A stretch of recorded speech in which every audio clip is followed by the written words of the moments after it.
Ayan guys, Mika Loud shoutout nandito tayo sa Pasig River. Ito yung proyekto na dugtong ng Pasig River Esplanade, ang phase 4.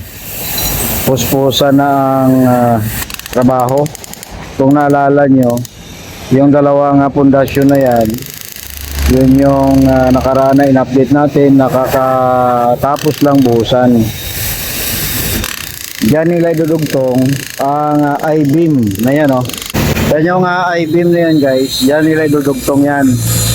So correction lang natin guys, hindi lang pala basta-basta I-beam lang ang ilagay, kundi buhusan pa nila yan. So may comment kasi nasabi ay dapat concrete ang ilagay, hindi steel, dapat concrete beam, hindi yung steel beam, kasi ang steel na kinakalawang yan. So correction, yan daw ay bubuhusan pa. Diba? So grabe ang ang preparation, may nag-welding, may nagkaka-cutting, and naka-ready na, yan ang mga guardrails yan, nandiyan na, and everything nandiyan na, kompleto.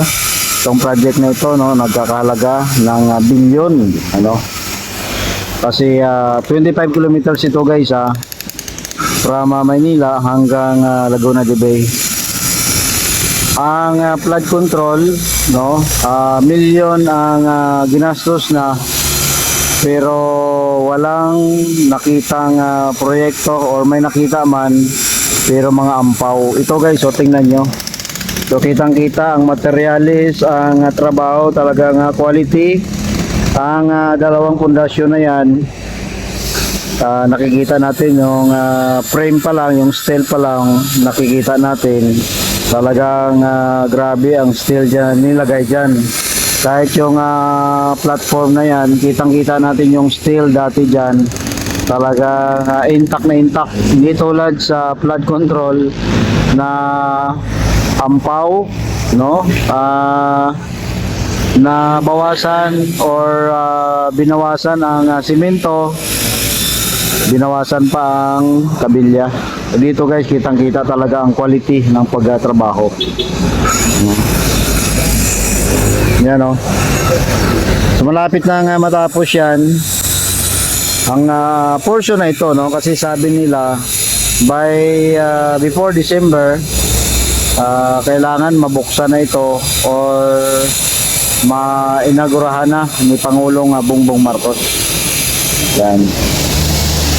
So ito pala nga phase 4 ng Pasig River Esplanade. Dito to banda sa may Arroceros Forest Park, na kung saan pasyalan din ang kabila na yan, although ginawa yan sa pagpursige ng ating mga local government, LGU, noong panahon pa yata, start ng panahon ni Alfredo Lim, at dinibilop na lang ng mga kasunod na mayor. Ngayon, pag ito ay nagkonekta, napakaganda ito dahil ang Pasig River Esplanade ay talagang dinudumog ngayon. So bigyang buhay ang Arroceros Forest Park. Ang kagandahan dyan sa Arroceros Forest Park, sa pangalan pa lang ay alam na, talaga gubat, So ayan, napakaganda nga proyekto na to, ang pasyalan na ito, dahil makapagbigay talaga ng kasiyahan sa tao, So puspusan na, grabe na nga pag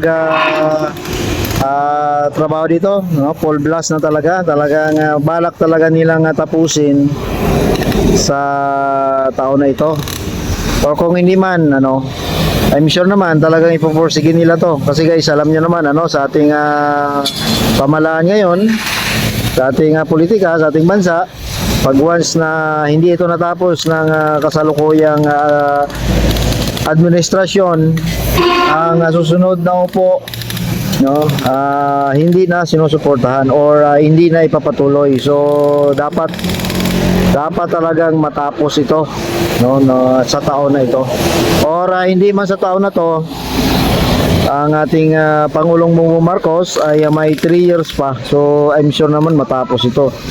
Ito guys, advance lang kung sakali na ito ay umabot na sa Guadalupe, tuloy pa rin tayo sa pag-update ng pasyalan nito. So ang gagawin natin guys, i-update din natin ang sa kabila. Ito, nandito tayo sa may south side, so pasyalan din natin ang north side, which is tatawid tayo sa kabila na yan. Nandito tayo guys sa may Quezon Bridge, yan ang Quezon Bridge. So update din natin sa kabila kung anong nangyari. As usual, tatawid tayo dito sa bridge na yan. So ito, tara guys. So nandito na tayo sa kabila guys. So nandun tayo galing yan. So update natin, tingnan natin, parang busy din dito.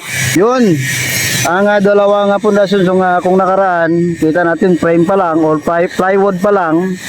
Ngayon guys, nabuhusan na. Yun, katulad sa kabila, ito yung dudugtungan, tatanda yan ang ginagawa na yung ginagrind nila na yan na I-beam, and yung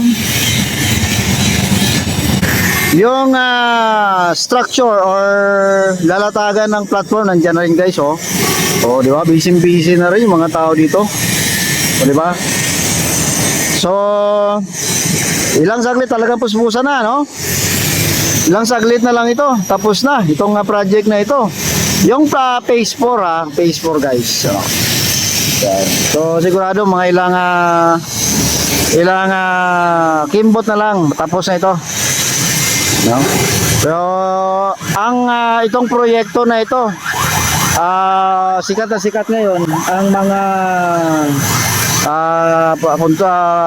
flood control, kung ang flood control na yan, kung dito ginastos na lang, yan. So dito tayo ulit guys sa may MacArthur Bridge. Naputol yung yung update ko doon sa Quezon Bridge.